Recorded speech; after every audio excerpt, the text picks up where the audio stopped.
ایک وقت کی بات ہے، ایک پرسکون وادی کے بیچوں بیچ ایک چھوٹا سا گاؤں تھا۔ وہاں خوبصورت کھیت، لہلہاتے درخت اور میٹھے پانی کی ندیاں تھیں۔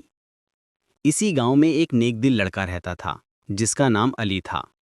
علی کے والد کا انتقال ہو چکا تھا اور گھر کی ذمہ داریوں کا بوجھ اس کی ماں کے کندھوں پر تھا۔ گھر میں دولت نہیں تھی، مگر ایمان، محبت اور سچائی کی دولت بے پناہ تھی۔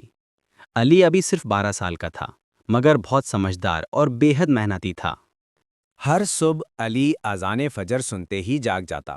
وہ وضو کر کے اپنی ماں کے ساتھ نماز پڑھتا، پھر قرآن کی چند آیات تلاوت کرتا۔ اس کے بعد وہ اپنی ماں کی گھر کے کاموں میں مدد کرتا۔ ماں اکثر کہتی، بیٹا، ہم غریب ضرور ہیں مگر دل کے امیر ہیں، کبھی حرام کا رزق نہ کھانا اور ہمیشہ دوسروں کی مدد کرنا۔ علی یہ سب دل میں بٹھا لیتا تھا۔ فجر کے بعد وہ جنگل جاتا، لکڑیاں جمع کرتا اور دوپہر تک بازار میں بیچ کر تھوڑے سے پیسے گھر لے آتا۔ ایک دن علی حسب معمول جنگل میں لکڑیاں جمع کر رہا تھا۔ اچانک اس نے ایک طرف سے کرہانے کی آواز سنی۔ وہ فوراً اس طرف بھاگا تو دیکھا کہ ایک بوڑھا آدمی زمین پر گرا ہوا ہے، اس کا پاؤں مڑا ہوا تھا۔ علی نے فوراً پوچھا، بابا جی، آپ ٹھیک ہیں؟ بوڑھے نے درد سے بھری آواز میں کہا، بیٹا، میرا پیر پھسل گیا ہے، میں گھر تک نہیں جا سکتا، بیوی بھی بیمار ہے۔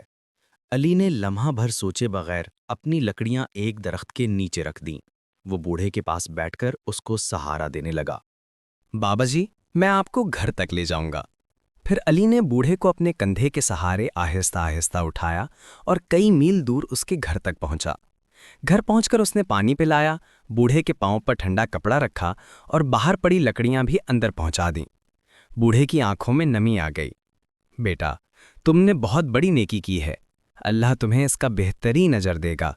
علی نے مسکراہٹ کے ساتھ کہا، بابا جی، نیکی اللہ کے لیے کی جاتی ہے، بدلے کے لیے نہیں۔ بوڑھے کو چھوڑ کر جب علی بازار پہنچا تو حیرت سے اس کی آنکھیں کھل گئیں۔ عام دنوں میں اس کی لکڑیاں کم قیمت میں بکتی تھیں، مگر آج ایک تاجر نے لکڑیوں کو دیکھ کر کہا، یہ لکڑی بہت مضبوط ہے، میں تمہیں آج اس کا دگنا دام دوں گا۔ علی حیران رہ گیا۔ دل میں فوراً خیال آیا، یہ تو اللہ کا انعام ہے، شاید اس نیکی کی وجہ سے آج رزق میں برکت آئی ہے۔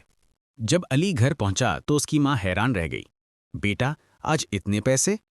علی نے سب کچھ سچ سچ بتا دیا، بوڑھے کی مدد، اس کی دعا اور بازار میں لکڑی کا زیادہ دام لگنا۔ ماں نے علی کو گلے لگا کر کہا، بیٹا، جو اللہ کی مخلوق کی مدد کرتا ہے، اللہ اس کے ہر قدم میں برکت رکھ دیتا ہے۔ کچھ دن بعد گاؤں میں سخت بارشیں ہوئیں، کھیت خراب ہو گئے، روزگار رک گیا، کئی لوگ پریشان تھے۔ علی کے گھر میں بھی کھانے کی کمی ہونے لگی تھی، مگر وہ کبھی نا امید نہ ہوتا۔ وہ ماں سے کہتا، امی، اللہ پر بھروسہ رکھیں، مشکلیں ہمیشہ نہیں رہتی۔ ایک رات بارش بہت تیز ہو گئی، گاؤں کے کئی گھروں میں پانی داخل ہو گیا، لوگ پریشان تھے۔ علی نے اپنی چھوٹی سی ٹارچ اٹھائی اور دیہاتیوں کی مدد کرنے لگا۔ کسی کا سامان اٹھانے میں مدد کی، کسی کی دیوار کو سہارا دیا، کسی کو خشک جگہ تک پہنچایا۔ گاؤں کے لوگ حیران تھے کہ اتنی چھوٹی عمر کا لڑکا اتنی بڑی ہمت کیسے دکھا رہا ہے۔ جب برساتی طوفان ختم ہوا تو گاؤں کے رئیس نے سب لوگوں کو بلایا اور پوچھا کہ مشکل وقت میں سب کی سب سے زیادہ مدد کس نے کی؟ سب نے کہا، علی۔